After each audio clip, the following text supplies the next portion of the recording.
आज हम general theory of relativity and उससे वॉर्म होल के अजम्पशन के बारे में बात करेंगे। सबसे पहले अगर हम वॉर्म होल की बात करें तो इस वॉर्म होल बेसिकली एक हाइपोथेटिकल थिंकिंग है जिसके अकॉर्डिंग ऐसे टनल्स मौजूद हो सकते हैं स्पेस टाइम के फैब्रिक में जो एक ऑब्जेक्ट को एक जगह से दूसरे जगह लाइट की स्पीड से पहुंचा सके। और ये चीज़ का अदम्पशन सबसे पहले 1935 में आइंस्टाइन, पोलोस्की एंड एथन रोजेन ने किया था, जब वो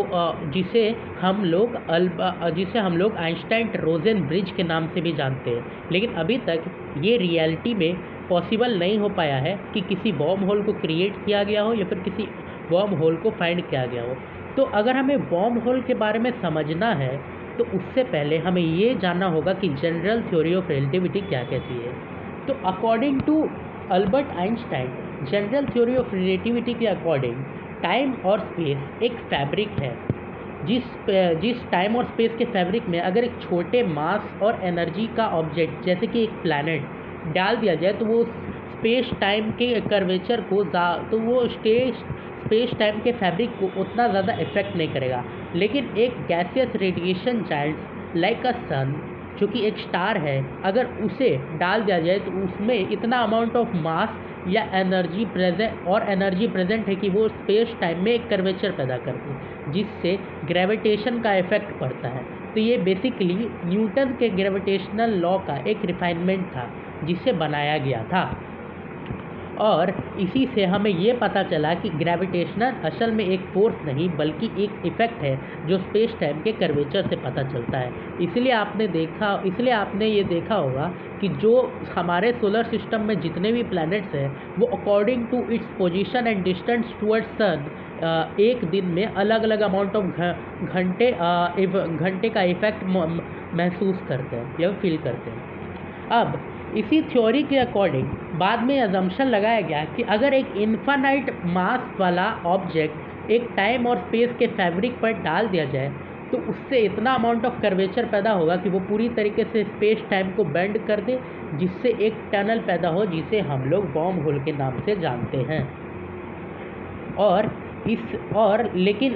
लेकिन इसमें एक डिफ़िकल्टी ये आ जाती है कि इतने इन्फानाइट अमाउंट ऑफ मास वाले ऑब्जेक्ट को फाइंड करना बहुत मुश्किल है। और उसे फाइंड करने के लिए अजम्पशन लगाया गया कि हम एक इन्फानाइट मास वाले ब्लैक होल को समझ सकते हैं कि वो स्पेस और टाइम के फैब्रिक पर अपना मास और एनर्जी अप्लाई करें। लेकिन इतने इन्फानाइट अमाउंट ऑफ मास वाले ब्लैक होल के लिए जो है एक्सर्टिव फोर्स चाहिए with negatively charge mass density, जो कि अभी तक हमारे स्पेस और टाइम और रियलिटी में पॉसिबल नहीं हो पाया है और ना ही डिस्कवर हो पाया है। तो अभी तक ना एक्सॉर्टिक फोर्स मिला है और ना ही कोई ऐसा एक्सॉर्टिक फोर्स मिला है जिसमें ऐसा नेगेटिवली चार्ज डेंसिटी हो, जिसका यूज़ करके हम ऐसा इन्फिनेटली मास वाला ब्लैक होल को डिस्कवर कर पाए जो कि टाइम और स्पेस के फैब्रिक में इतना बड़ा बेंड पैदा कर सके। ऑल्दो अगर चाहे तो हम हाइपोथेटिकली माइक्रोस्कोपिक लेवल पे एक वॉर्म होल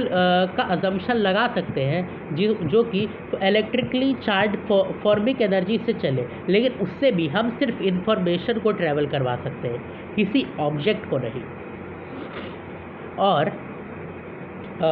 और बाद में अल्बर्ट आइंस्टाइन और एथन रोजेन ने अजम्पशन ये लगाया कि हम ऐसे इन्फिनेटली मास वाले ब्लैक होल के बारे में अजम्पशन लगा सकते हैं जो ना स्पिन करे ना ही उसके अंदर कोई चार्ज मौजूद हो। तो बेसिकली उसमें उन्होंने टाइम और स्पेस के फैब्रिक का एज हटा दिया और एक ऐसे इन्फिनेटली मास वाले ब्लैक होल के बारे में सोचा जो जिसका ना कोई स्पिन हो और ना ही स्पिन करे और जिसका ना कोई चार्ज हो। लेकिन उसमें सवाल पैदा हुआ कि बिना चार्ज के वो टाइम और स्पेस को बेंड कैसे करेगा। तो उस समय एक और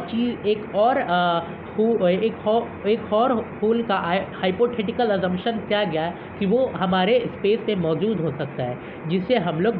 वाइट होल के नाम से जानते हैं। जिस तरह हम लोग जानते हैं कि ब्लैक होल के अंदर का फोर्स इतना ज़्यादा सक्शन फोर्स इतना ज़्यादा होता है और उसका चार्ज इतना ज़्यादा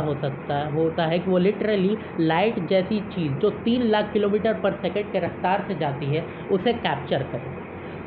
और उसी तरीके से वाइट होल भी बिल्कुल ब्लैक होल के अपोजिट माना गया।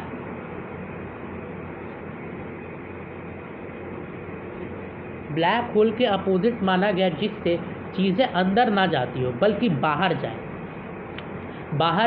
तो ऐसा मान लिया गया कि हो सकता है जो टनल के एंड पॉइंट्स हो उनमें एक इन्फिनिटली मास वाला ब्लैक होल हो और एक इन्फिनिटली मास वाला वाइट होल हो। तो जब हम ब्लैक होल के थ्रू सक्शन कर टनल में वॉर्म होल में जाएंगे तो लाइट के स्पीड से ट्रैवल करके हम वाइट होल की तरफ से उस टनल के बाहर निकल जाएंगे, जिससे हम एक डिस्टेंस बड़े आराम से ट्रैवल कर सकते हैं। अब इस चीज़ को आप ऐसे समझिए कि अगर मान लो ये 2 पॉइंट्स हैं, इस पॉइंट से मैंने स्टार्ट किया और इस पॉइंट पे मुझे पहुंचना है, तो मेरे पास इतना लंबा रास्ता है, लेकिन वर्म होल बस मुझे इस दोनों रास्ते को इतने टाइम में जो है यहाँ से वहाँ पहुँचा देगा। और ये चीज़ माना गया। लेकिन जब इस चीज़ के बारे में अजम्पशन लगाए गए तब उसके साथ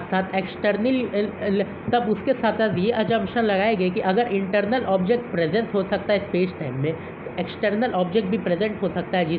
जिससे एक और थ्योरी बनी और जिससे एक और अजम्पशन लगाए गए, जिसे हम बोलते हैं पैरेलल डायमेंशन। लेकिन हम उसके डिटेल में उतना जाएंगे नहीं, बिकॉज ये वीडियो बेसिकली वर्म होल्स के बारे में है। Now if we talk about wormholes, तो इस थ्योरी में भी काफ़ी सारे फॉल्ट थे, जिसके कारण अभी तक इस चीज़ का आइडिया नहीं लगा पाए हैं प्रॉपर्टी कि वर्म होल एग्जिस्ट करते हैं या फिर नहीं करते हैं। वैसे कई लोगों का ऐसा मानना, जब कुछ टाइम पहले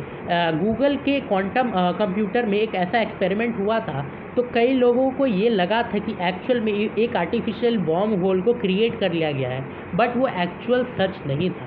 एक्चुअली ग्रेविटेशनल मॉडल के एक प्रेजेंटेशन को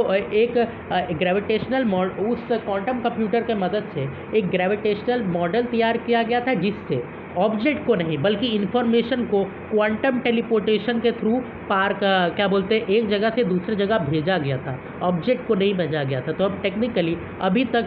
तक भी वर्म होल को क्रिएट नहीं कर पाए हैं खुद से, ना ही डिस्कवर कर पाए हैं, और ये अभी तक एक हाइपोथेटिकल थिंकिंग ही है। हो सकता है अगर फ्यूचर में जाके हमें एक्सोटिक फोर्स के बारे में पता चले और हम जो है और डिटेल में इसके बारे में जानें, तो शायद वर्म होल डिस्कवरी उतनी मुश्किल नहीं है। लेकिन अभी तक ये सिर्फ एक हाइपोथेटिकल अजम्पशन ही है।